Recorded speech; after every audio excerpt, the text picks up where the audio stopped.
We'll see if more people show up. If not, they just don't need today. They're all ready for the test. That's good. Okay, so when you see something in the exponent like this, like e to the number t, yes? That number represents the percentage increase. And if it's a negative, it would be a percentage decrease, right? So, and in fact, this is true for any exponential function. But you see this a lot of times with e, and I told you guys, like in that one problem, you see e to the 0.75t, yes? That means the percentage increase over time is 75%. Every instant it's increasing with 75%. So I kind of just gave it away. This is a positive power, yes? Therefore, this represents growth. If the power is negative, it represents decay. Now, to be really careful, this represents what?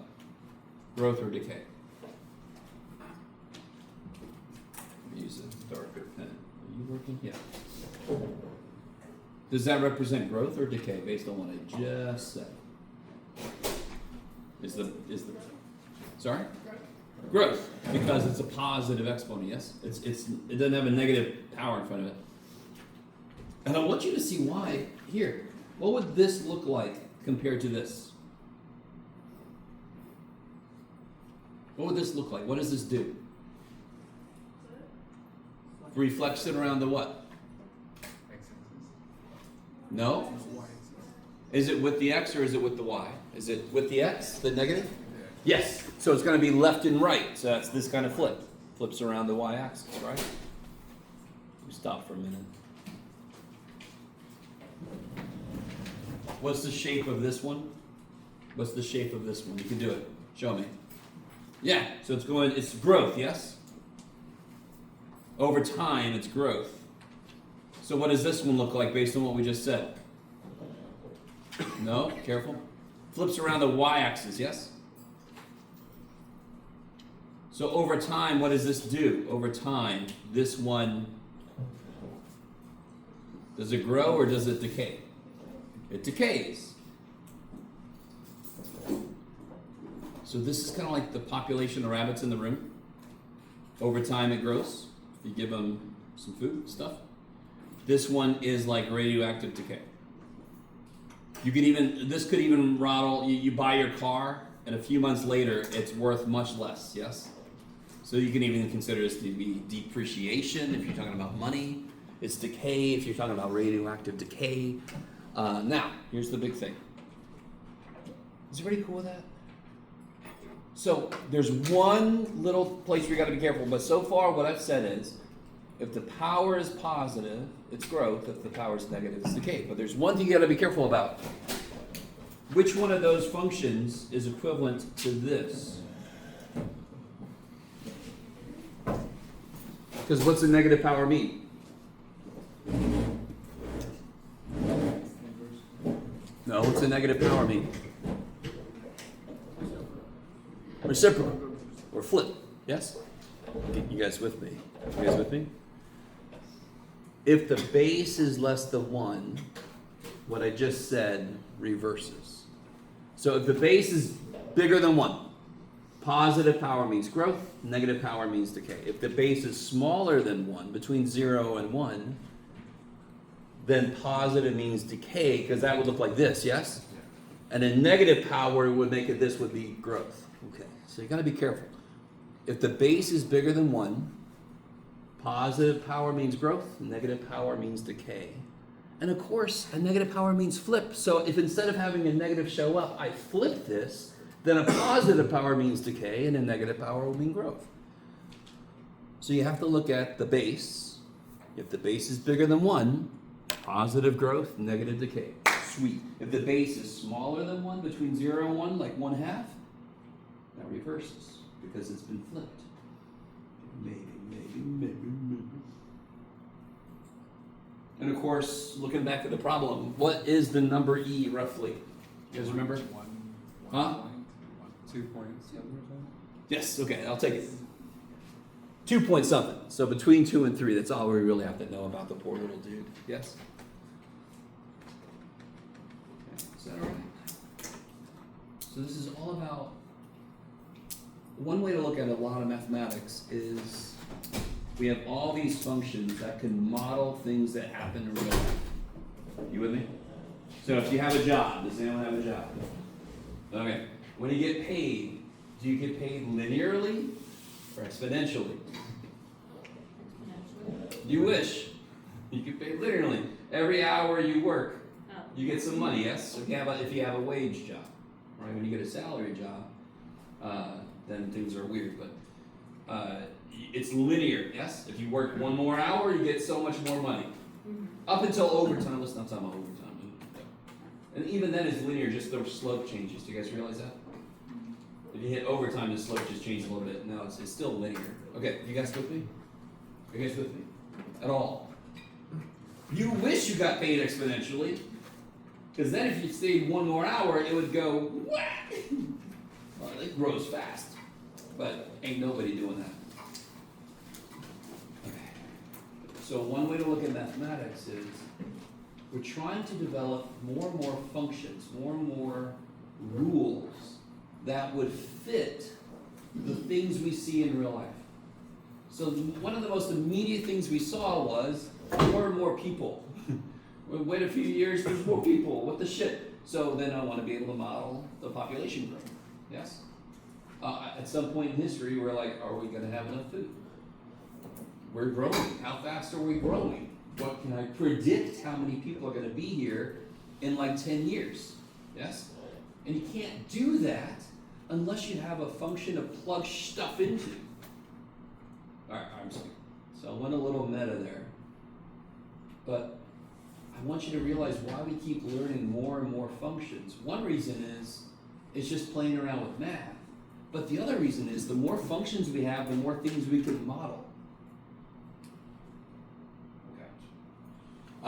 And that's a perfect example about what percentage it's growing, is it growth or decay, all that kind of stuff shows up in the model. Okay. So just to remind everybody, today is review day. Let me give out some more quizzes. If you need a copy of the practice test, give me a minute.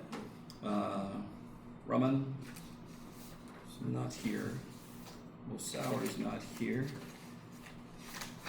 Abdul Azizi is here.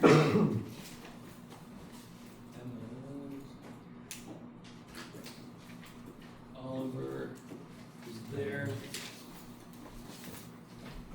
Abdulaziz.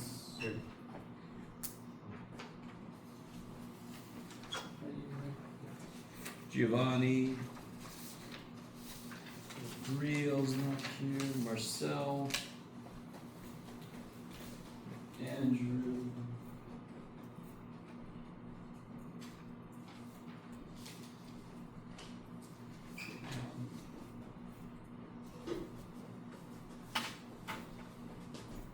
Oh yeah. Cool. Abel. Enrique.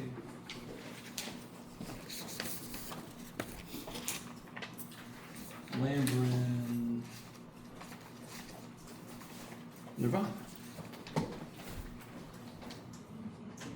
Mariah.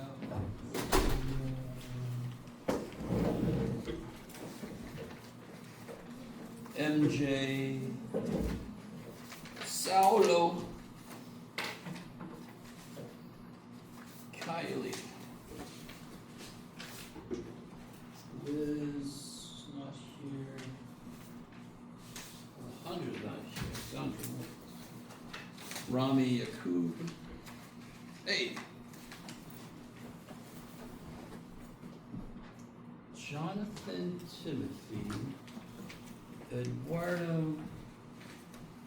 Tevin. Okay. Oh my goodness. So, I just want to get something off my chest for a second. I'm not like a college professor that makes attendance part of the grade. I think it's the dumbest thing in the world. This is so weird. We still have 37 people in this class, you guys realize. I think there's 2, 4, 6, 8, 10, 12, 14, 16, 17 people here. All right. All that really matters to me is that you're here. Right? I am concerned about the other people, obviously. Yes?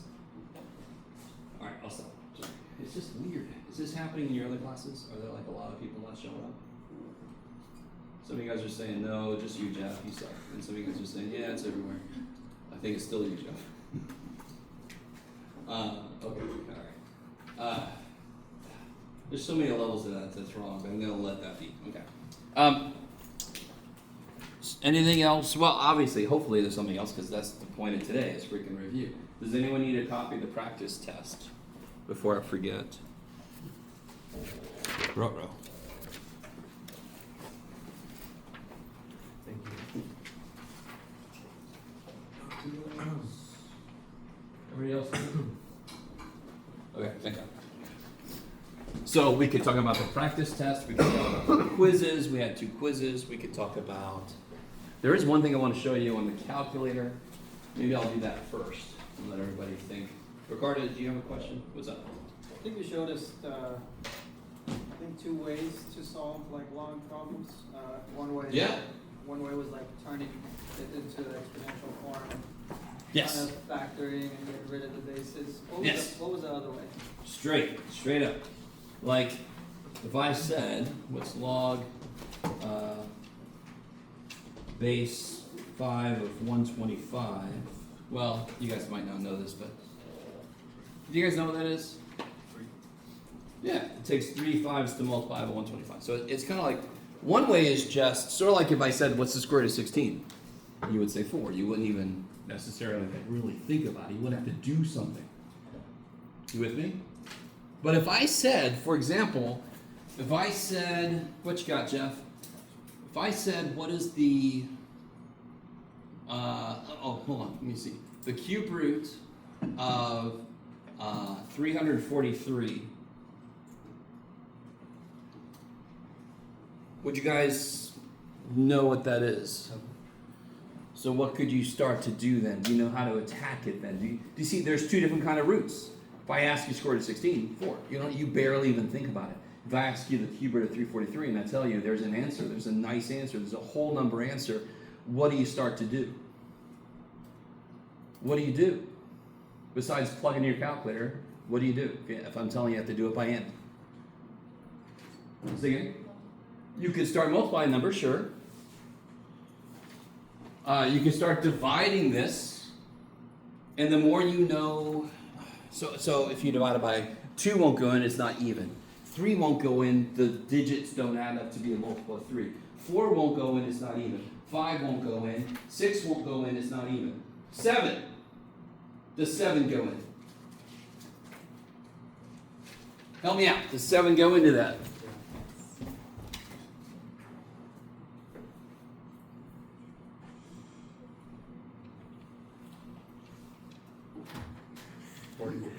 Four? 20. 28. 6. 63. 3. 9. 9. Okay, and what's 49? What's 49? 7 squared. 7 times 7. So what's 343? 7 times 7 times 7. So what's the cube root of 343? Now, real quick. I know I'm not going to have radicals on this test, yes? So why am I talking about it? Because it illustrates the 2 kind of problems. One problem is square root of 16. Log base 3 of 9. What's the log base 3 of 9? If you know what log is asking you, that's easy as shit. What's log base 3 of 9? Why is it 2? Because 2 3's multiplied by 9, right? 3 squared is 9, yes? The answer is the power that the base needs, yes? That's the same thing as square root of 16. Why is the log one a little bit harder? Because we don't have an internalized, the question is not internalized. It's the difference between the word hola, and you can tell the way I say that, I'm not Spanish in any way. It's the difference between that word for Americans, so you don't have to think about it. We know that means hello, and some other word I don't even know in Spanish. We would have no idea. We'd have to work it out, yes? So, log base 3 of 9 is 2. That's like the word Ola. I don't have to barely think about it. Log base, here's one you're talking about. Let me show you two examples of this, the other kind.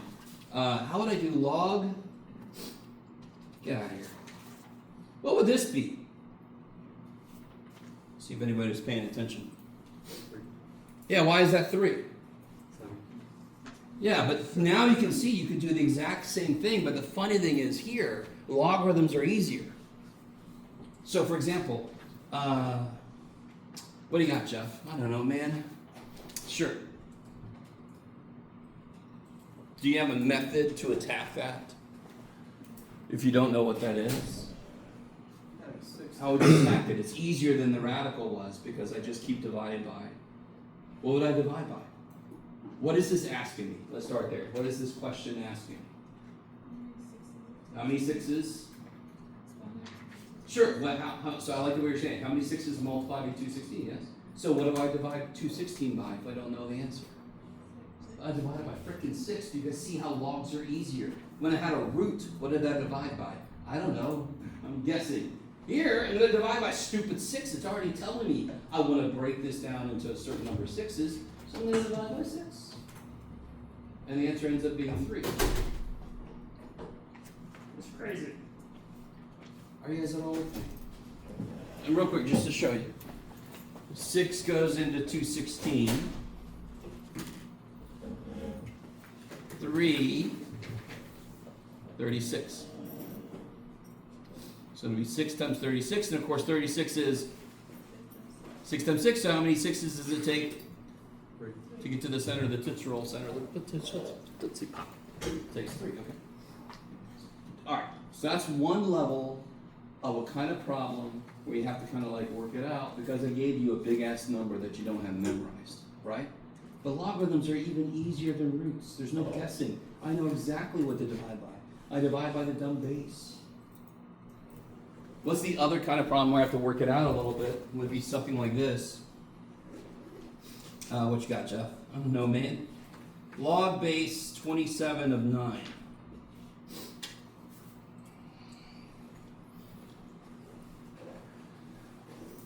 Are those numbers related to each other through exponents? Do they have the same base? 27, yes, they do. 27 and 9. What's special about 27 and 9? They're both based on powers of 3. That means the other way I showed you will work. What's the answer? We don't know. So how can I rewrite this? Washing machine. Put it in the washing machine. Go ahead, sorry. 27.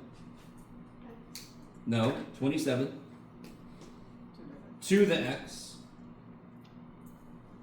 is 9.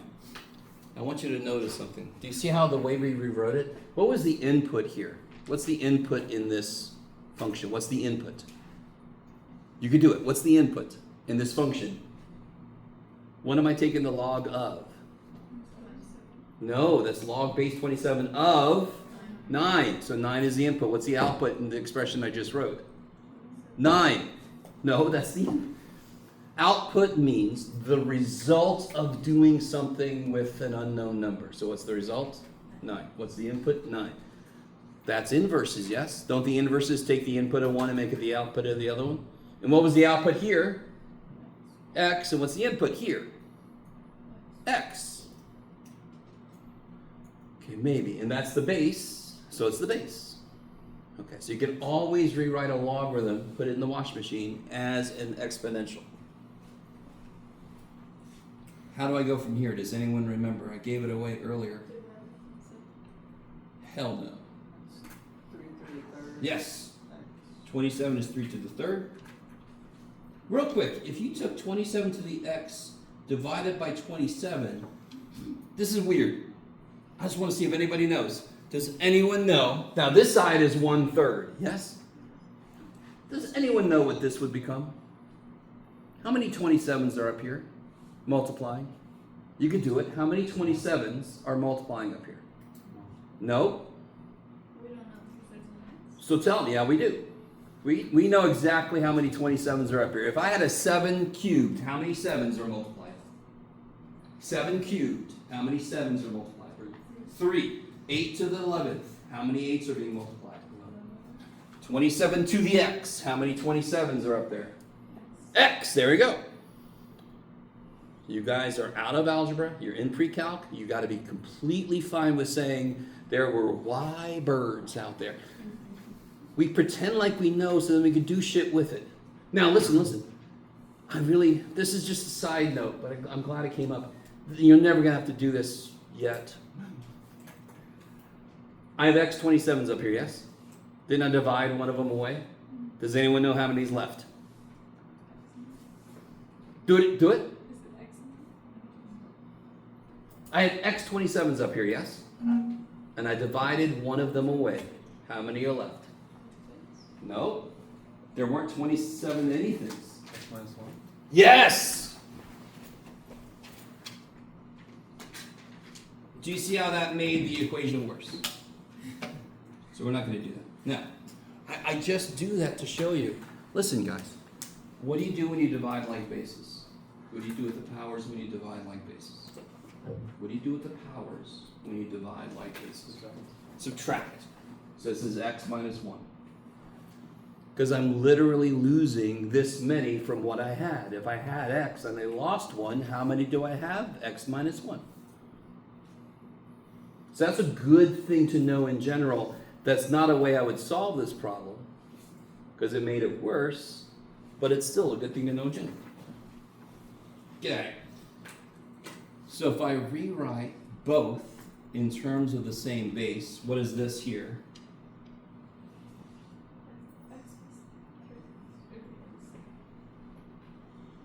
Say it one more time. 3x. Because they multiply powers, yes? When I have something with a power raised to a power. So then what has to be true? Since the 3's are already equal, what must be true? Sorry. And so x is 2/3. Some of you got, now listen, you could always do that. You could always do this if I've given you a problem and it's not a calculator problem. I expect you to do it by hand. If you have no freaking idea, you could do this. Every single time you could do this. I'm hoping with some things, like log base 416, you obviously don't have to do this shit. You know it's 2. It takes 2 4s to make 16 by multiplying. Now I do go one extra step because I really like to show people the real math behind this. This is algebraic manipulation. This is not math. This is algebraic manipulation, which is a part of basic math, but it's still not the math. What the shit does 2/3 mean is a good question. Break 27 down.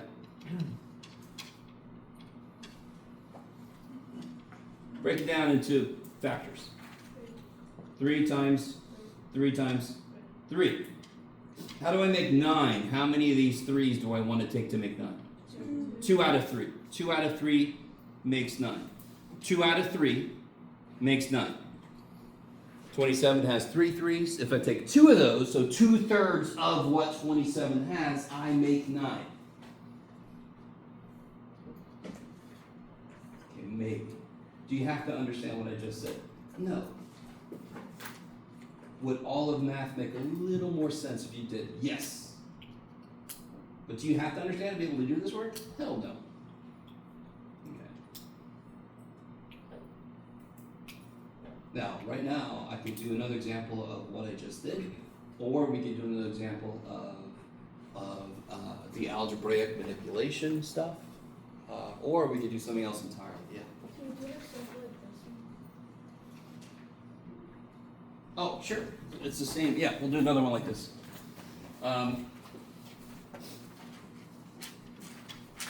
So anytime that you see the two numbers you're working with are connected somehow, let me see. What's a good way? Oh, yeah, sure. No, screw it. Let's do, yeah. Yeah.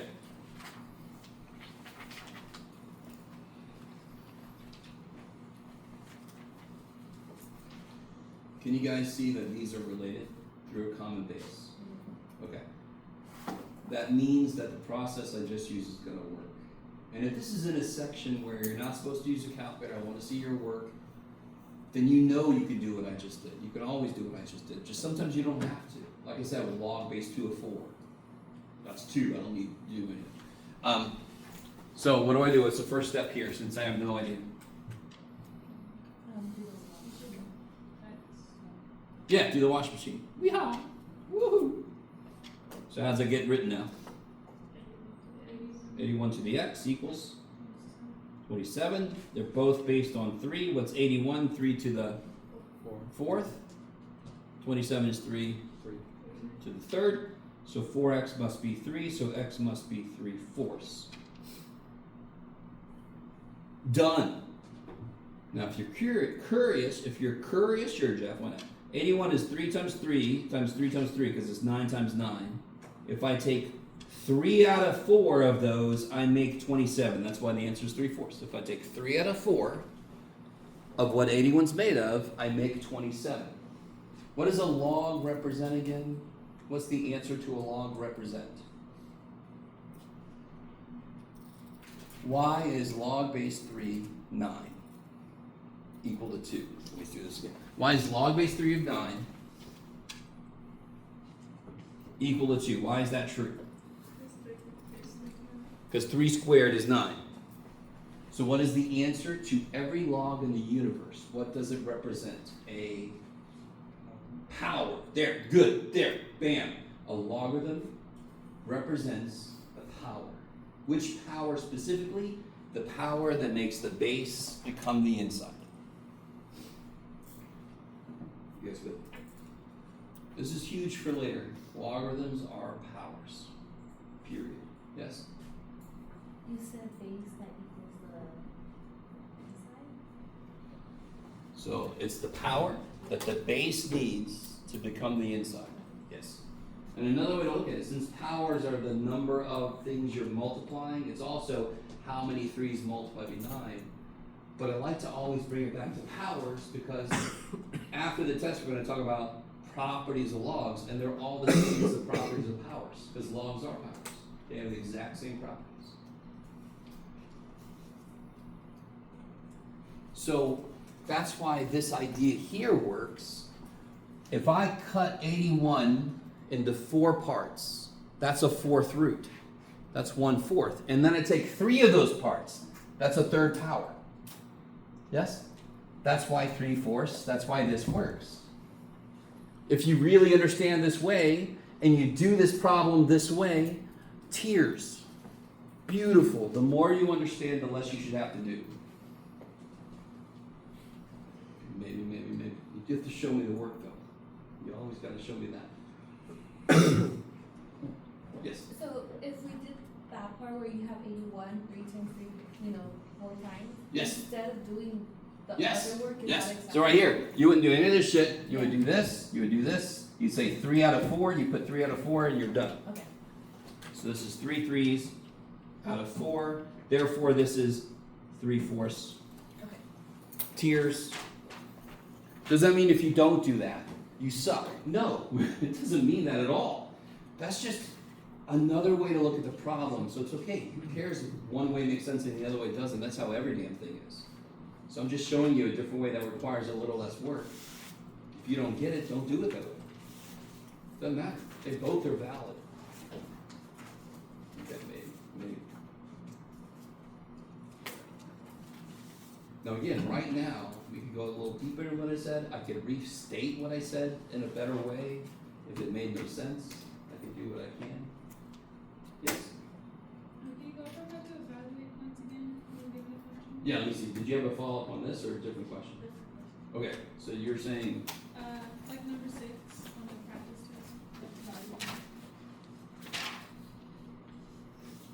oh, here? Yeah. Just Oh, looking at- literally just throw a -1. Yeah.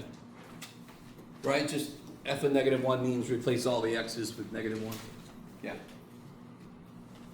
F of 2, same thing. And this is the way it's going to be on the test. I think on the quiz or something I said pick your own points. Somewhere I said pick your own points. I can't remember. But on the test, I'll actually have do these points, and they'll be helpful. Is my hope.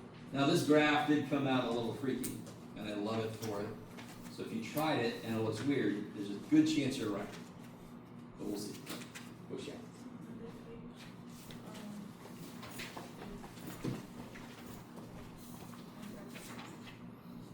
Which one, sorry? This one? Ah, okay. First off, what does that mean? 3E. What does that question say? Can somebody read it?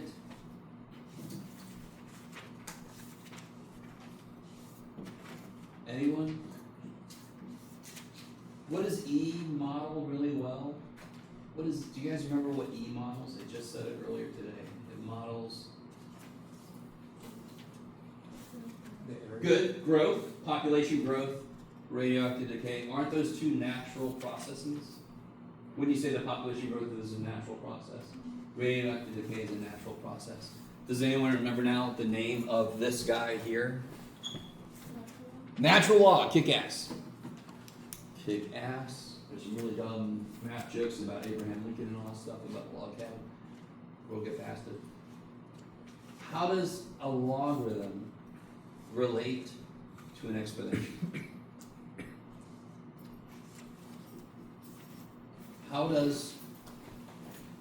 Where did logs come from in our class? Where did we come up with them? Does anyone remember the first time we even hinted at a logarithm? We took an exponential and we plotted the what?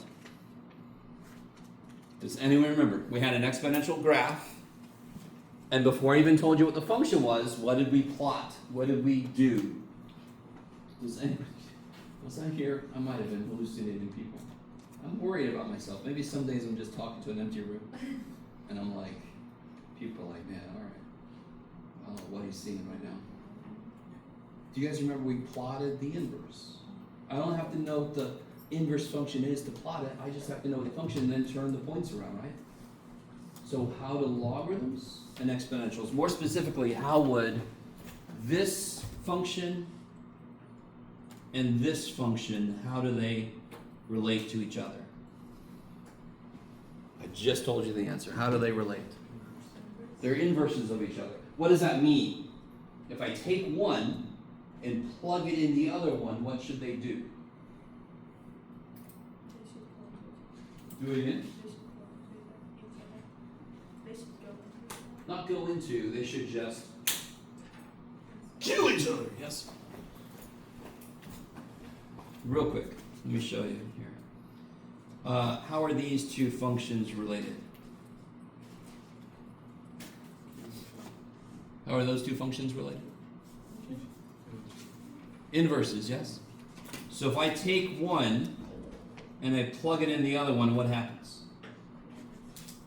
Or if I do it the other way, if I take one and I plug it in the other one, they still, and you get x, yes? Whatever one function did to x, the other one undoes it. Okay. So coming back here, how are natural log and e to a power, how are they related? What's the base of the natural log understood to be? No, that's log. Long base. Everyone knows it's log. Or long base. Long base. E, yes. Sorry, E got lost there. So how do natural log and E, how are they related to each other? Same way log base 3 and 3 to a power. They're inverses. Didn't I put one inside of the other one? Didn't I put one of them inside of the other one? So what do they do to each other? They cancel, so what's left? There. Done. It's the same as if I did pi cubed and then took a cube root, what's the answer? Pi, because they undid each other. So if I do e to the pi and then take a natural log of that, the answer's pi. Do you want an even, sillier way to look at this? Yes. You're all like, I want anything else, Jeff, because you're not making a damn bit of sense. What is T1 supposed to stand for? No, pi. Okay. Yeah. Pi.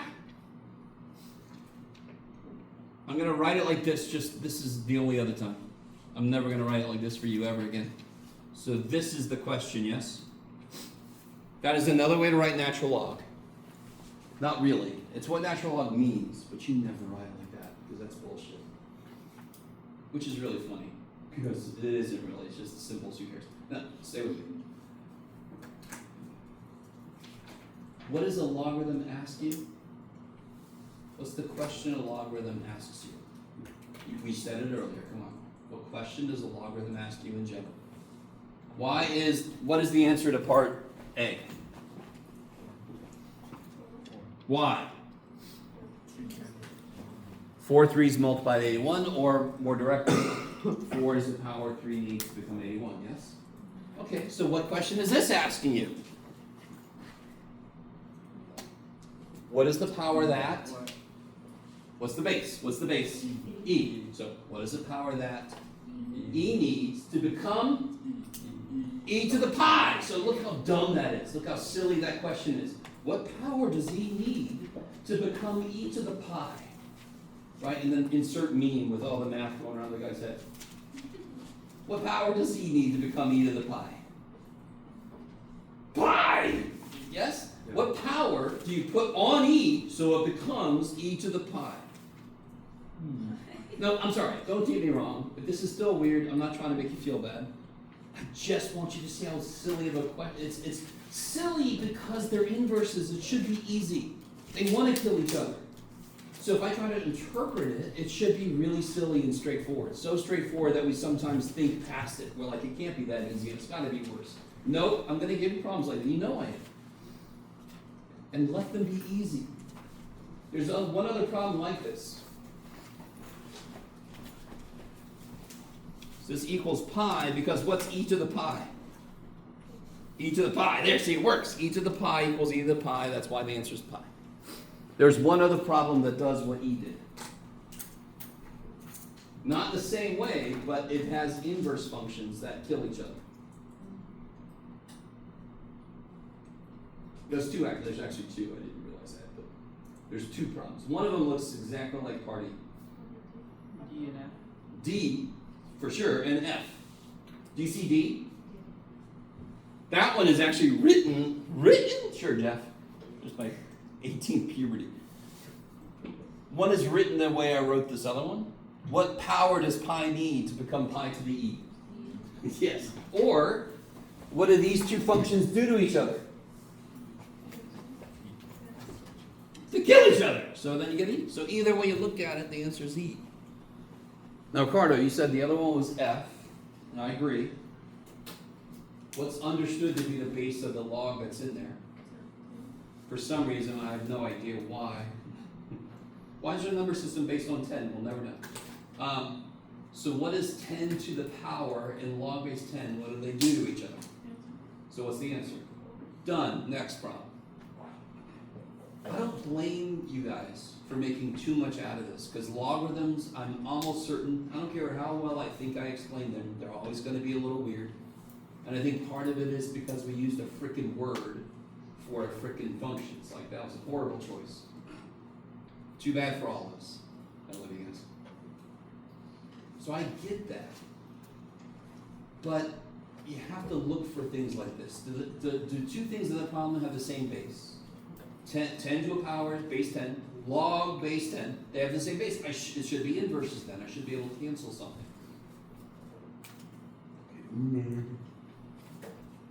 Yes? Can you go over how to find the y stuff in the function that comes with this number For which one, sorry? quiz 6, number 1?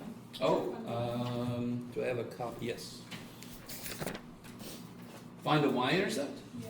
How do you always find the y-intercept?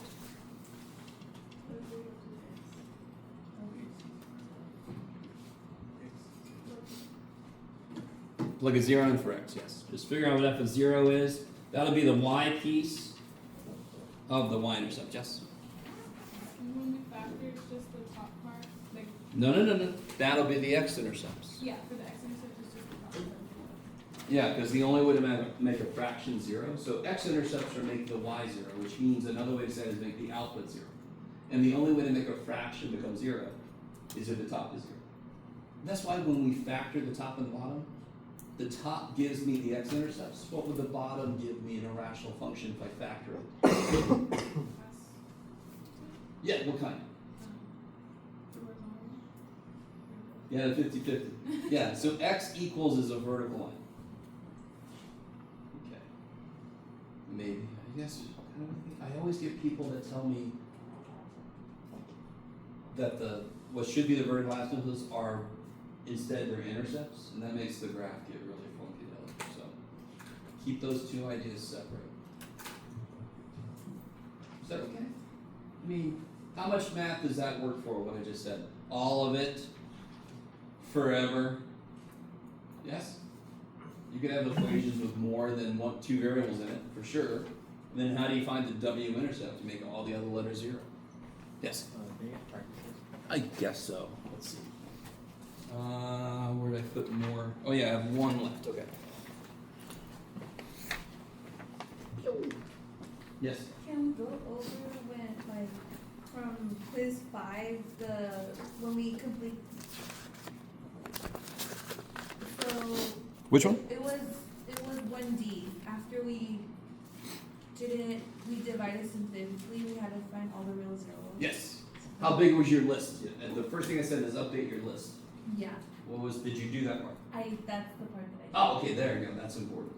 So the Descartes rule of signs should have told you there was no something. Yes, yeah. Positive, some of you guys had no positive, some of you guys had no negative, yes? Yeah. Mhm. So that cut the list in half immediately. Yeah, And then your bounds, the answer to the one before that was divide by 8, right? mine was to divide by -6. Oh, 6, okay. So some of you guys had 8, some of you had, okay. So if you divide by -6, you should have found a lower bound, Mm-hmm. because all the signs changed. So therefore, nothing below -6 works. Okay. So you had all your positives went out. So now your new list was -1, 2, 3, 4, 6, 8, blah, blah, whatever the hell, yes? Yes. Okay. Then you found that -6 is the lower bound. So -8 doesn't work, -12 doesn't work. Okay, and. In fact, -6 didn't work either. Yeah, no. So what are the only numbers left? It's the lower numbers, 1, 2, yeah. Yeah, 1, 2, 3, 4. -1, 2, 3, 4. You only had 4 things to try. Okay. You only had 4 things Okay. to try. Okay. So even though, I can't remember, like 1 or 2 of them didn't work, Yeah, you didn't have to be that lucky to eventually yeah. get one pretty quickly. Okay. Does that make sense? Yes, that makes sense, that's right. And half of you guys have said 6 didn't work because I wanted it to be fair between the two versions, because one group had 4 numbers and one group had 5. So I just straight up told you, don't even try 6, just to make it fair between the two versions. Some of you guys told yourself on step 1 that you had no negative roots, and then you were trying negative numbers, and then like, no, come on, help yourself. Don't be mean to yourself. Do you see what I'm saying?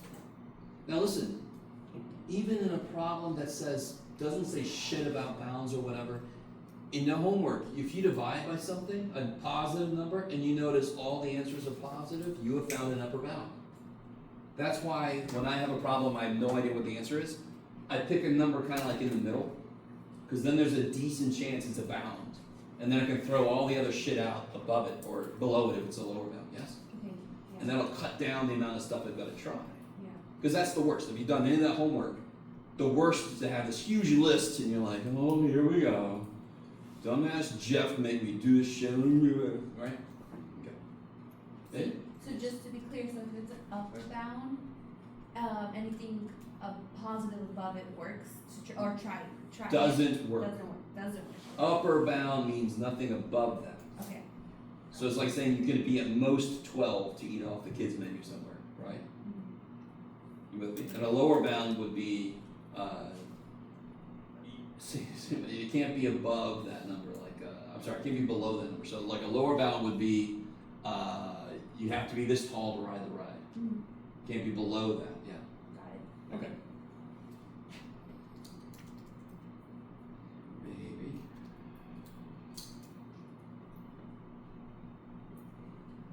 Yes. Which one? Oh, 4. That one says, that's the one about expressing logs in exponential form. That's the washing machine. So for example, if I had log base W of 7 equals A. Did somebody put that in the washing machine? Change that to an exponential, what would that look like? Put it in the washing machine. W W to the power of n to the A equals 7. equals 7. So you can take any logarithm and you could rewrite it in exponential form. By the way, this is nothing special. What's the cube root of 8? Rewrite that in exponential form. 2 to the third power equals 8. All right, see, it works with every inverse pair of functions. If I can write it as one way, I can write it in the inverse way.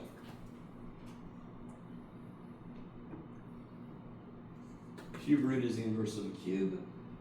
Log base W is the inverse of W to a power. Every inverse function I can do. Okay.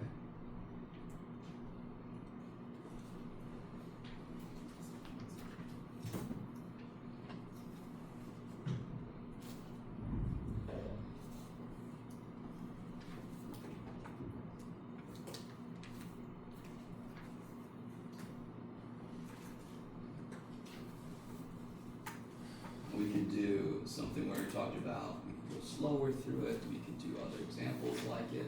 If there's anything else that we haven't talked about from either of the quizzes, from this test, from the homework, you have all kinds of stuff to pull from.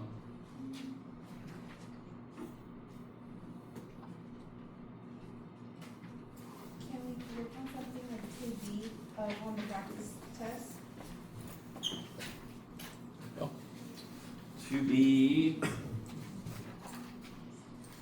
Oh, okay, good. This is the question I expected to get. I'll tell you this.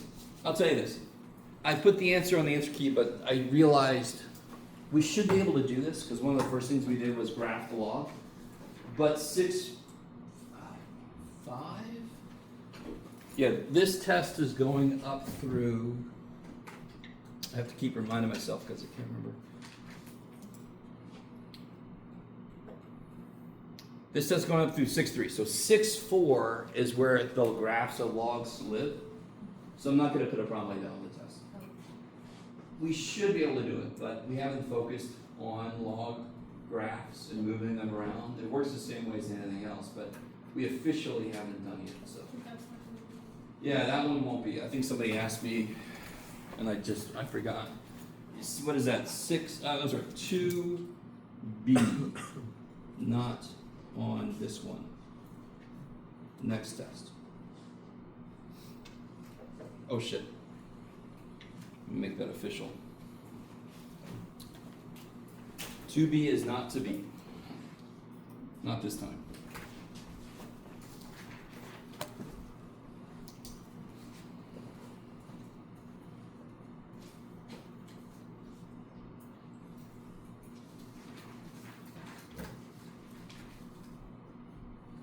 How'd the rational function problem go? The last one. About the asymptotes and everything. Did that go okay? Do you want to try it?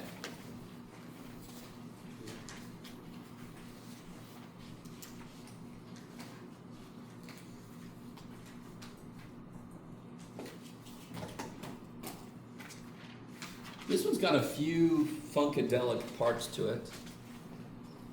And if you got to the graph, you could be doubting yourself because it's a little bit trippy. Well, what's the very first thing I said you should do? Back to the top, back to the bottom. Of course, what do they give you on the bottom there? Huh? Cubes, right? Yeah. So what's the bottom factor to be?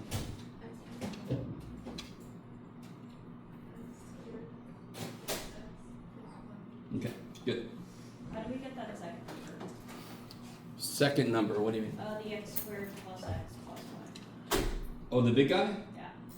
So I put 1x here, correct? Yes. How many x's do I need total? 3. So I better put 2 more here. So then I get x cubed when I start to FOIL. I put 1 here, so I need 1 squared there. 1 is weird because it's just 1. So I get -1 at the end, which is what I want. And then of course this guy is the cleanup guy. He kills the minus x squared and the plus x that I get. Okay. Yeah. So literally, x, 1, 1, 1, 1 of each here, 2 of each here, and then product of these two in the middle. Always. Does anyone remember something about the big guy? Can you ever factor the big guy? Can you ever factor the big dude? Quadratic formula you have to use, and does anyone remember what kind of answers you get? Complex. So what is the only real thing that the bottom gives me as a vertical asymptote? X equals 1.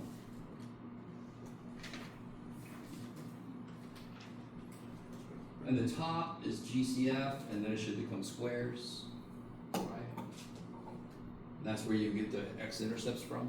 Why is it not -1, -1,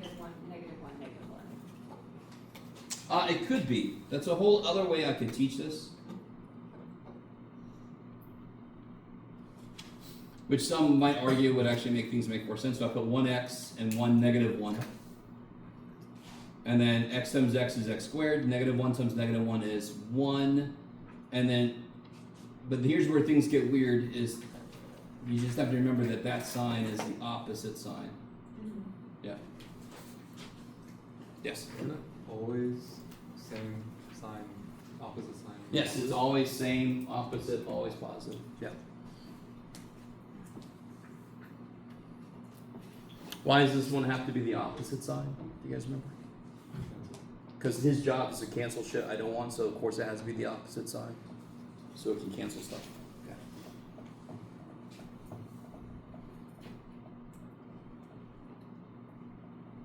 Did you want to go further on that problem? Or- Huh? Yeah. How do you factor the top? What's the first step? You take out 2x. Yeah, if I take out 2x, I'd be left with x squared minus 9, right? And x squared minus 9 is? X plus 3 and x minus 3. Alright, so we already know our vertical asymptote is x equal 1. What's our x-intercepts? Negative y. Yeah, 0, 0. Yeah, -3, 0, and 3, 0. Yes? Where did the 0, 0 come from? Is that from the 2? Oh, you ready? This is really silly, and it's so easy to miss. What makes this 0 if I make x? What makes this 0 if I make x? What makes this 0 if I make x? Am I adding 2 to it? If I make x 0, then x is 0. Yes? Do you guys see that? It's literally, you could if you wanted to. Man, this is getting messy. I could write this. I could write it like this. Then I get x equals, like, I could have written x minus, but x equal -0, which is 0. X equal -3, x equal 3. Yeah. But people forget that x, wherever x is, I have control over that spot. And so if I'm trying to make the whole thing 0 and I have an x there, well, if I make x 0, the whole thing's 0. Okay, good. But it's really easy to miss that.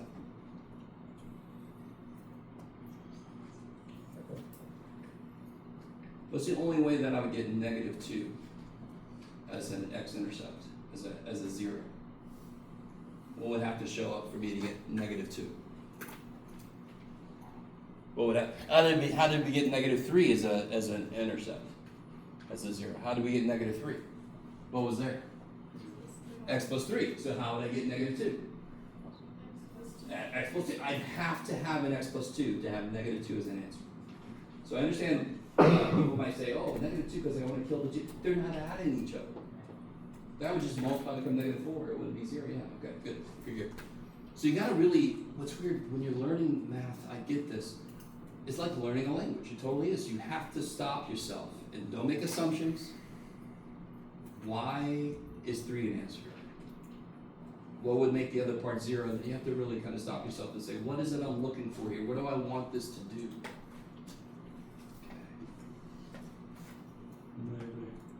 I want you guys to realize you have control over these problems, not the other way around. if you slow yourself down and if you understand what it is you're trying to make happen, you could do these kind of problems.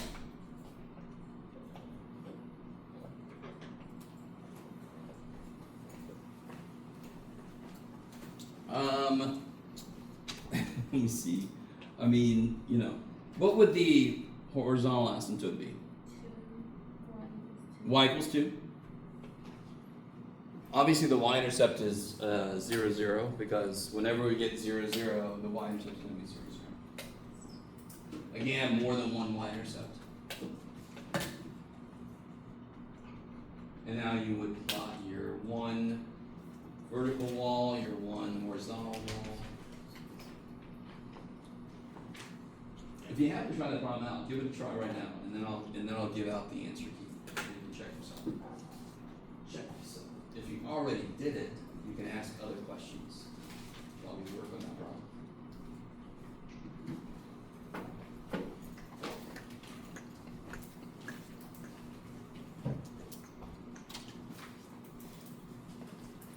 Oh, and then I can catch up with. Who didn't get their stuff back yet?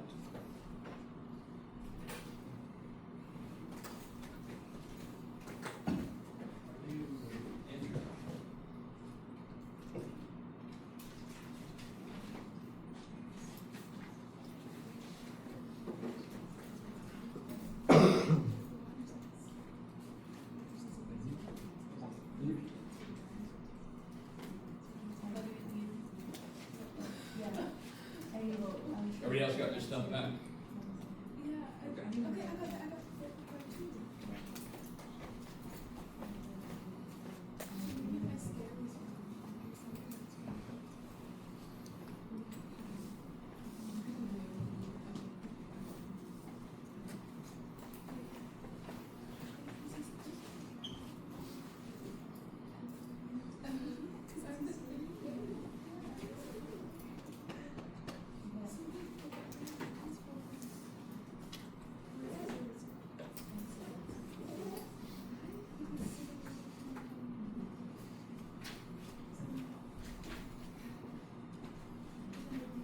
Now, if you do the two F values I tell you to,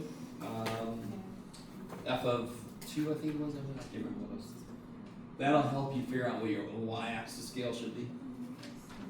Don't make your scale until you've got all your points figured out. And then make sure your scale is big enough to have everybody live on the graph.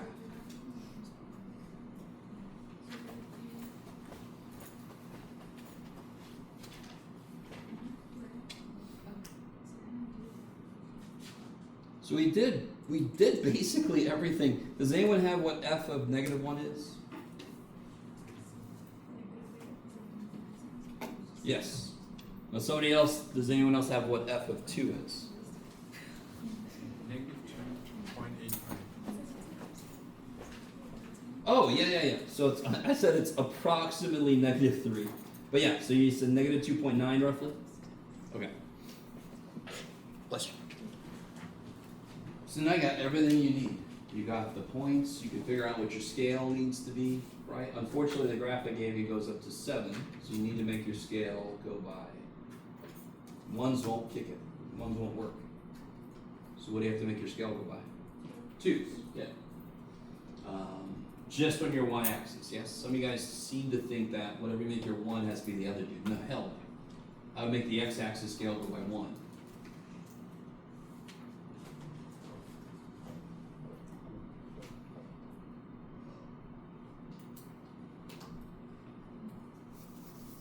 Yes. 6. 3. G. Oh. So there's 2 ways to think about that. What's log base 2 of 8? No. It's not division, it's powers. What power does 2 need to become 8? No, 2 squared is 4. 2 to the 4th is 16. Yes, 2 times 2 times 2 is 8. But we have a 1/2 there instead, yes? So if only it was a 2, what kind of power would make it become a 2? Negative. So log base 2 of 8 is 3, log base 1/2 of 8 is negative.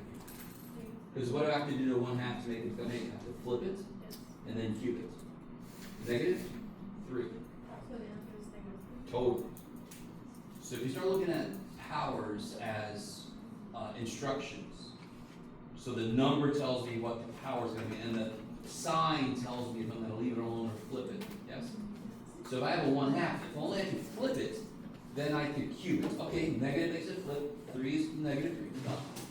Or you can do the 1/2 to the x equals 8, rewrite both in base on 2, take the powers, make them equal, like we did several times, right? Okay. Alright, so let me give you the answer key.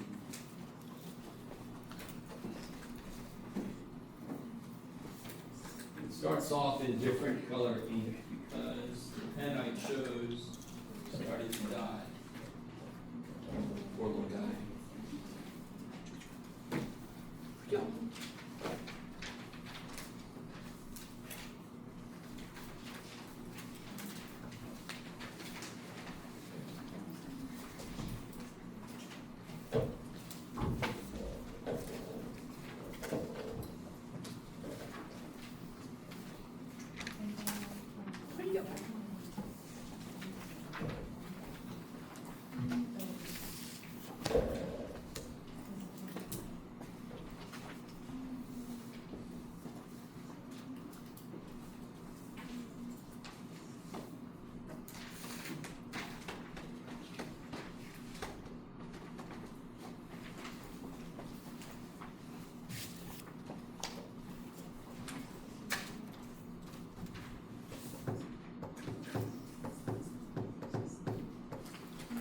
And I want to point a couple things out. Obviously, check yourself on the problem we were talking about.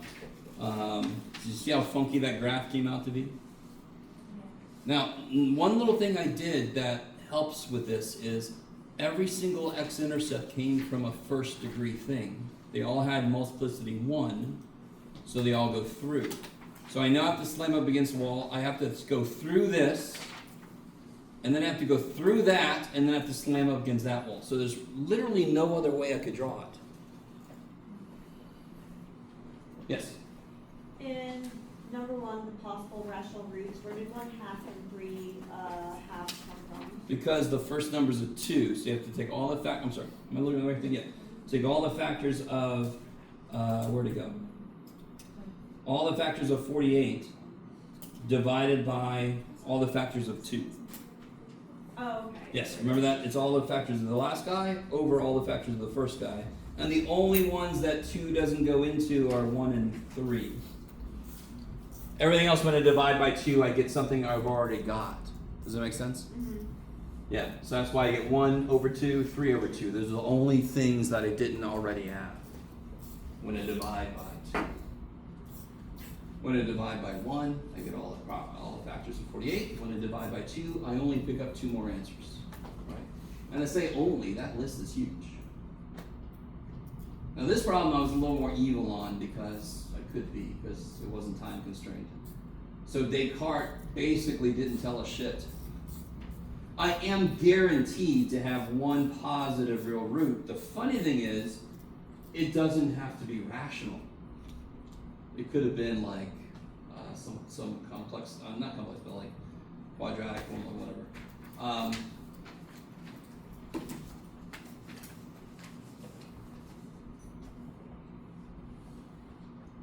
So see this, remember you could do this if the numbers start getting stupid big, but I do it in my head, so I mean, if you're doing a calculator, you just write down the numbers, who cares?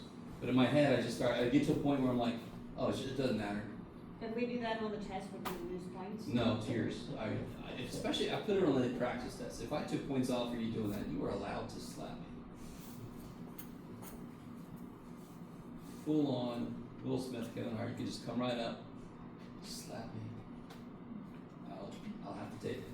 Yes? I was kind of working with 6 corrections as you were kind of going through them. And Yes. for finding like how high it goes, Which, I'm sorry? that makes sense. For number 1 on the quiz 6, when we were going through the evaluation at 1 and -5. Like when we plot that, how do we know how high it goes? Like, Oh, do we don't. We don't. Which is why, if you go further, I'm worried that you copy that from the calculator. Yeah. Based on the work we can do, we have no idea. Okay. So Calculus, and I really hope somebody here is like, oh, cool. You will be able to determine exactly where that turnaround point is. Yes? Because what happens at the turnaround point? What does the slope become right when it's turning? 0. So calculus you'll be able to determine the slope of a curvy function. Like a line slope is constant. Curvy function, the slope itself is a function. Anyway, I'm sorry, I've gone too far. So in calculus, you'll be able to determine exactly where it turns around. Right now, we have no way to tell. Only if it's a parabola. If it's a parabola, we get the vertex. If it's anything bigger than a parabola, cubic or 4-tower, we're screwed. So it's okay to just kind of guess roughly. Totally. In fact, you have to assume that's kind of like the highest, Okay. unless it's really kind of obvious that it isn't. But I mean, guys, let me help my cheaters out a little bit. Just because I'm that nice of a person. I mean, if you gotta cheat, you gotta put a lot of work into it. So, if you just copy from the calculator, dear God, don't do shit. I've already said stuff like this. Don't do shit like this. Have people like actually done that? Oh, people did that on freaking quiz. People did that very recently in this class. Are you kidding me? So, now listen. One reason somebody might do that is because you didn't pick a good enough scale, and I can kind of pick that up. But my God, do you see what that means? They just didn't make their window big enough on the calculator where they copied the answer from. Yes? You guys understand? Okay, I'm trying to help my cheaters out. Also, if you're gonna cheat, don't keep looking at me. No, I'm sorry. That's a big clue. I'm looking around the room and somebody's always like, I'm like, all right, you're too interested in me. Is your phone in your lap? What's going on? I've seen it all, guys. Yes? Do we even need a graphic calculator? Yes, and I'll have my cooler calculators, yeah. Oh, that reminds me. Let me show you one thing with the calculator.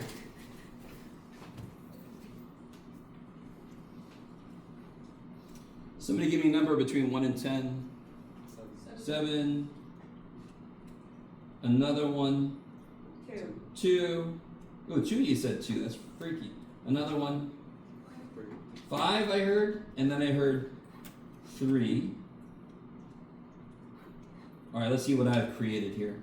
Oh boy. Everybody get ready. What have I created? Anything good? There he is. Okay. Alright, this is perfect. Let me show you 2 things, actually.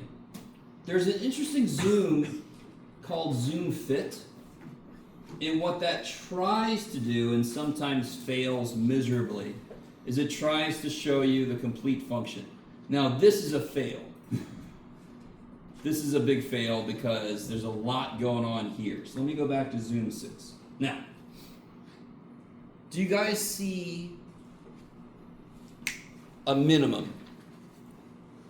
All right. So we already went over how to find the minimum using a calculator, correct? Do you guys see x-intercepts? Yes. In fact, let me do one of my favorite things, zoom box, and then I'll just zoom in just on these guys. I want the calculator to tell me what the x-intercepts are. It costs enough money.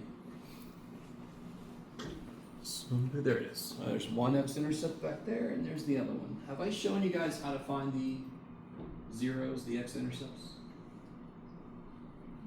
It feels it asks the same 3 questions. So if I go to second calc 0, it'll say what's the left bound. So I go to one of my zeros. You can only do one at a time. I put my cursor there, and then I hit the left arrow a few times.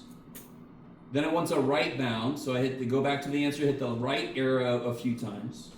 And then it wants a guess, so I put my cursor right on top of the answer, and then it tells me the 0. So now I have one of the x-intercepts.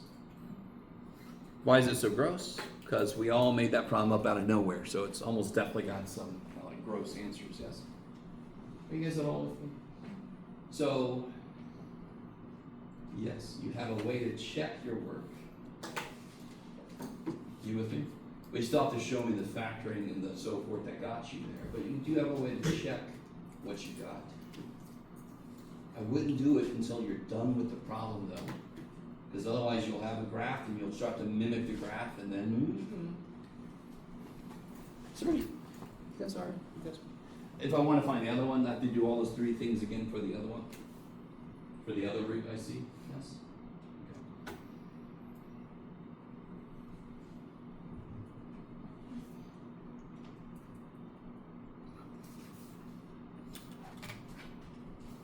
What is the test one again? It's, Oh, is it well, I think it's officially 5.5 through 6.3.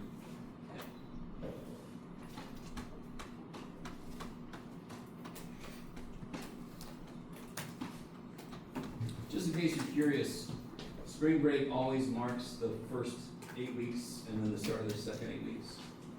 So we're basically, this is the 8th week, which is crazy, man. Feels like it just started yesterday. And it also feels like it started about 30 years ago. So it's always weird that paradox.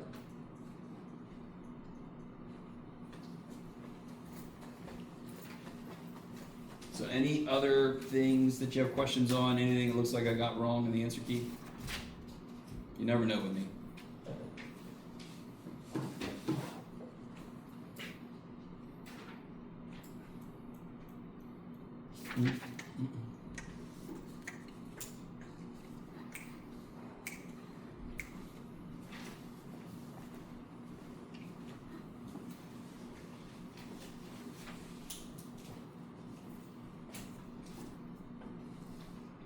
Let me ask you guys something. When you get like, if you get a quiz or something back and you didn't do really well on it, what's like the first thing you do besides put it away for a little while?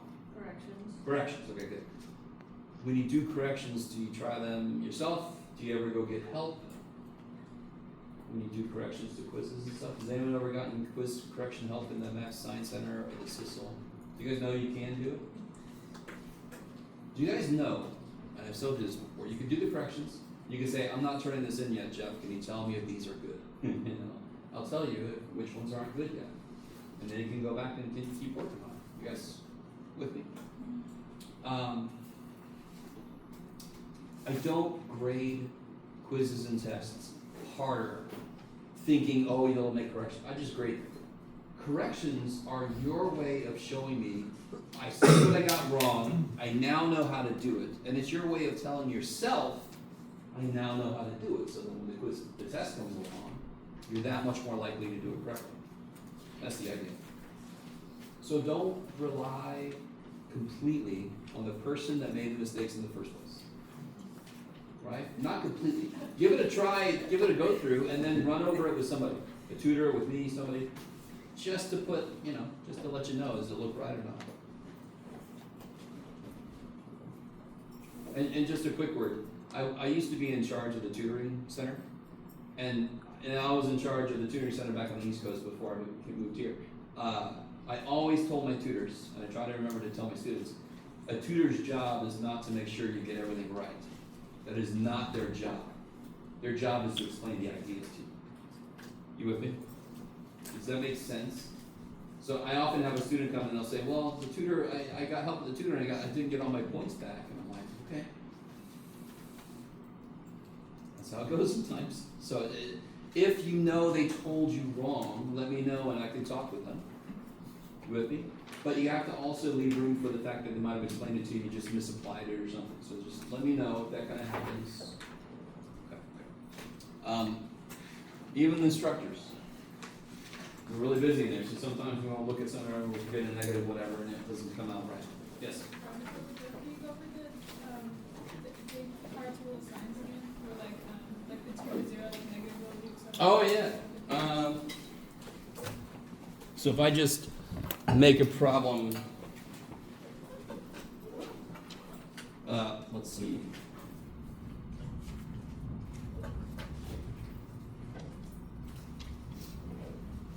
Okay. What does Descartes' rule of signs say about this? Doctors.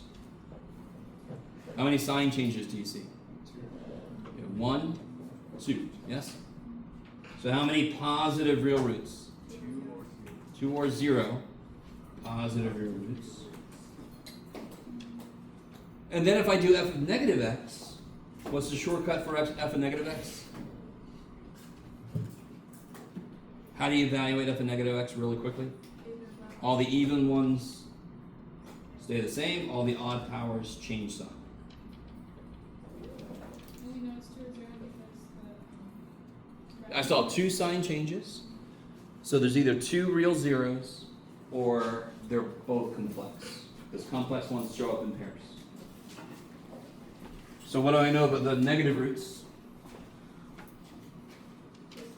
1, 2, same thing. 2 or 0. If I got 3, it'd be 3 or 1. If I got 7 sign changes, it'd be 7 or 5 or 3 or 1. So you always stop at 1 or 0 because you can't go in the next step. Yeah. So you write it as 2 or 0 negative both? Yes, 2 or 0 negative real roots. Yes. You either have 2 negative real roots or you have no negative real roots. How many complex roots could this have? Total. 4. It could have no positive and no negative, meaning it has all 4 are complex. That could totally happen. You're all like, math. So weird. I agree.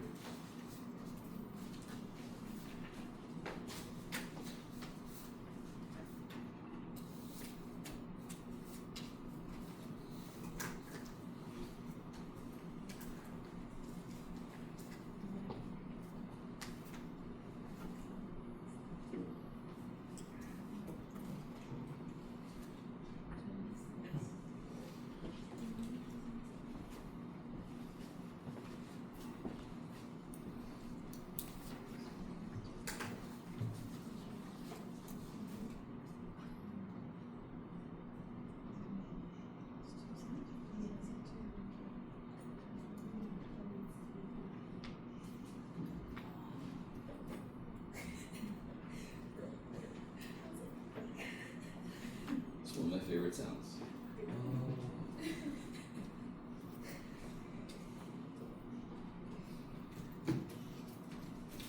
For the test, would we have to put the part of positive real roots or negative real roots? What? I'm sorry. Like complete, like for the Descartes rule of signs, would I have to fully, write that out?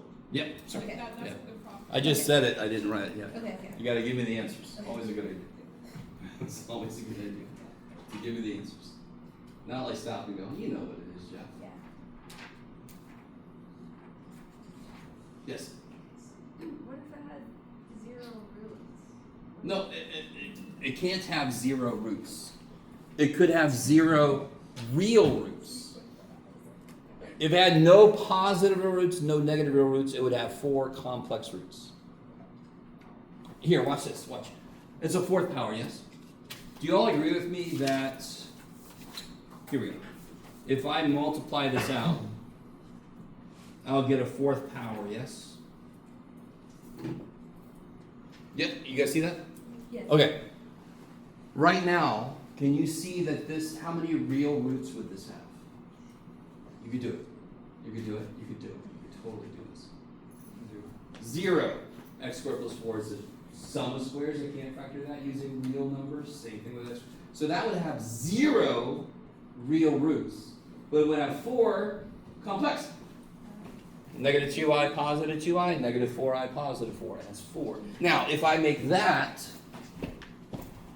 this, now, how many real roots would it have? 2. Because it's x plus 2x minus 2, yes? It would have 1 negative, 1 positive, and how many complex roots would it have? 2. In fact, let me go one step further. Everybody say it with me. Is everybody cool with this? 2 complex? one negative real, one positive real. Is everybody cool with that? X plus 2, x minus 2. If I multiply these out, I'll get x to the fourth minus 4x squared plus 16x squared minus 64. Yes? How many changes in sign do I see? 2, where? I see 1, yes? So how many real roots could this have? Real positive roots. 1! And I did have 1 positive real, yes? If I do the thing, none of the signs change, right? If I put a negative x in. So there's still 1 negative real root possible, yes? Okay, does that make...